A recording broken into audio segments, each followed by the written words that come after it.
దొంగ సామాన్లు అమ్మేటోడు దొంగ అయితే దాన్ని కొనేటోడు దొంగ కాదా సార్? ఒక 500 పాల డబ్బాని ఒక బలిసినోడు రంగు బాలదని పడేస్తాడు. మేం దాన్ని ఎత్తుకొచ్చి 10 రూపాయలకి అమ్ముతాం.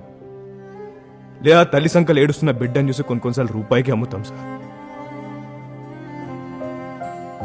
సార్, కొత్తగా పెళ్ళైన కూతురికి టీవీ కొనించాలన్న గరీబోడి కల్లా మా చోర్ బజార్లో నిజమవుతుంది సార్. సార్, మేము ఎత్తుకొస్తాం. ఏం ఎత్తుకొస్తాం? పాత కిరోసిన్ స్టవ్, అరకిన్ ల్యాంతరు, మర్ఫీ రేడియో, అరకిలిస్ సైకిలు. దీనివల్ల ఏ కొంప కూలదు సార్.